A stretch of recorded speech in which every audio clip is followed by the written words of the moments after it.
The other one is The Firm by John Grisham. And while I liked The Firm as in the book, the ending of the book was just all over the place and then sort of petered out, whereas the ending in the movie is so focused and so thrilling. Even Grisham agreed that the film had a better ending Oh, than the did book he? did. Yeah. Oh, yeah. Oh, I Well, heard that. one of the things about that book, of course, is that the characterization in that book are so slender that those people turn right and, they turn edgewise. But it wasn't about You could see that, Well, I know it wasn't about that.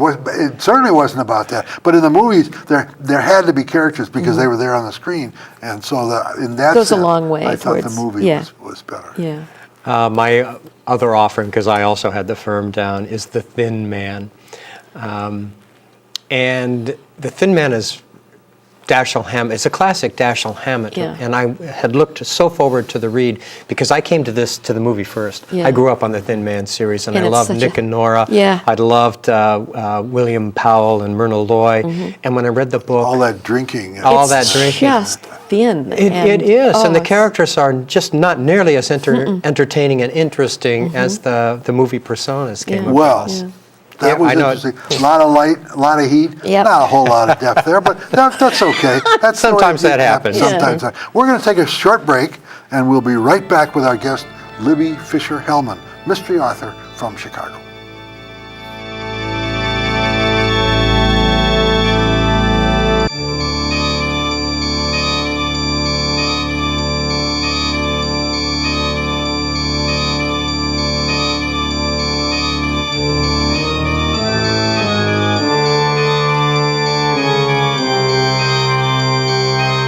Chicago author Libby Fisher-Hellman is here with us today, and we're going to talk about a change in direction. You wrote 4 Ellie Foreman books, That's right. and then you wrote something totally differently called Easy Innocence, a book that now I've read them all, and I've also reviewed them, as you know. Yes, you have. And I think that one of the interesting things to me about this change is the texture, the subject was a real leap for you. Why did you do this? I mean, you changed, not just a little change in direction, but a major change in direction.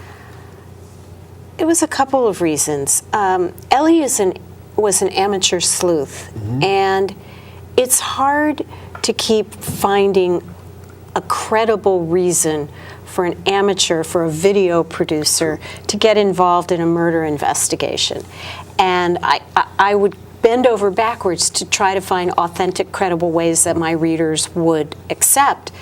But after a while, I just said, I don't want to have to work this hard at it.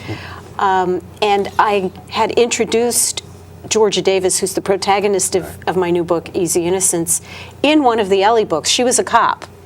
Now, this is a very unpredictable business that we're in, and we all know that, and I probably haven't done very many smart things, but the smartest thing that I did was at the end of An Image of Death, That's one of the Ellie Foreman books. Georgia was suspended from the police force, and she hung out her shingle as a PI, because I always knew in the back of my mind that I was going to write a book with Georgia as the protagonist and that she would be a PI.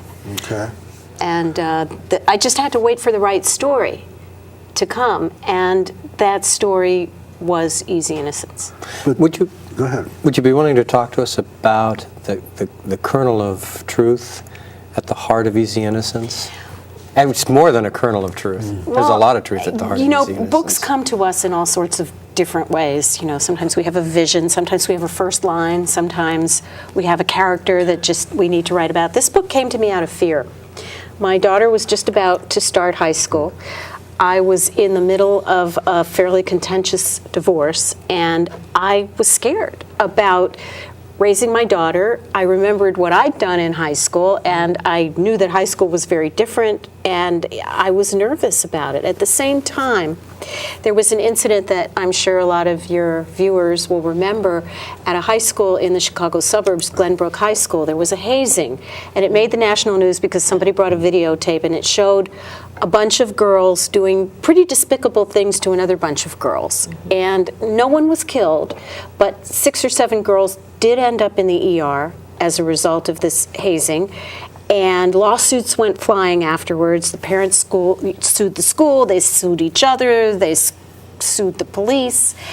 And as a writer, or as a mystery writer, we're always playing the what if game. And so when that experience happened, which was less than a mile from my house, by the way, when this happened, I started thinking, well, what if a girl had been killed during this incident, and you didn't know whether it was another girl or someone else? And that gave me the impetus to start the book.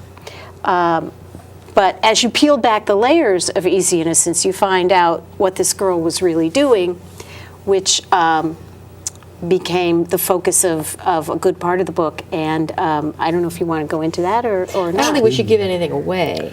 I don't think you're giving anything away, because in the first chapter of the book, There you go. you have this young girl clearly prostituting herself and getting a lot of money.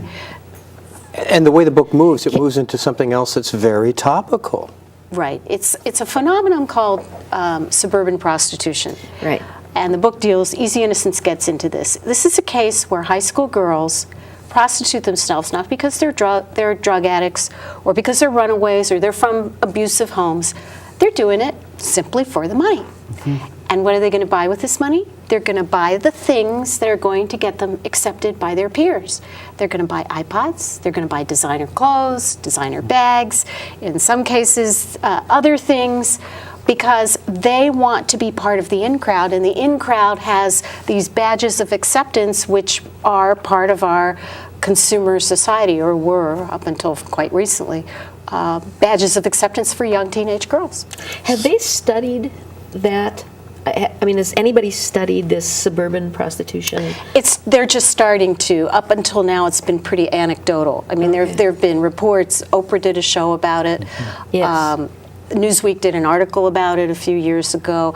I scour the internet and I find anecdotal evidence about it, but I haven't seen any studies specifically targeted to this particular phenomenon, although it does exist. I'm not saying it's widespread. But that's the essence of the book. I mean, the hazing incident and the impetus to move Georgia into the story and those kinds of things are all really, in my view, peripheral.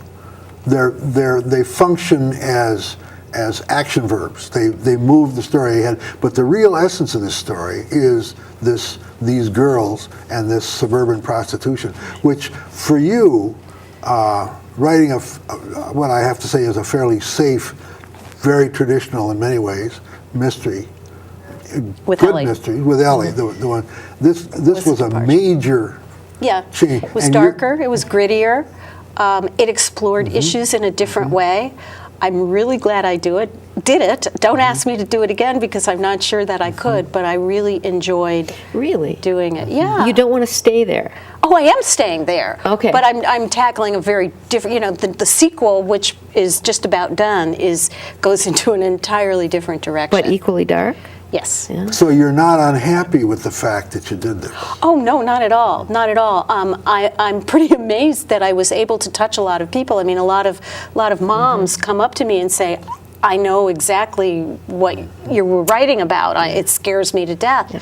And I didn't expect, the reception that it's gotten. And so the sequel is probably a little more traditional in terms of it being more of a thriller. Okay. More going into other areas besides stuff that's really close at home. One of the things that impressed me so much about it was the authenticity of Georgia Davis's voice. It's very different from Ellie. Her background, her response to life, her current situation is so different from Ellie's, and she's such a compelling character because of her flaws. Thank you. I think that's true, but I also think that the story itself, the essence of that story itself, it's a very tough read, especially if you have daughters. It's a disturbing read to some people. It's exactly right, and I think that for that reason, I'm curious to know briefly how your agent and your editors liked it once you first submitted. Obviously, they took it. They loved it because it was so different from anything that I'd done. Have you had people react to you that this isn't Ellie, and we don't? Not so much. Okay. I think the readers are always looking for something new and different, and they want to see. At least I'm hoping they want to see a writer develop and Sure. do some different things. And I certainly want to do different things. I'm Yep. always looking for a challenge Yeah. in what I'm writing. Do you ever So- think about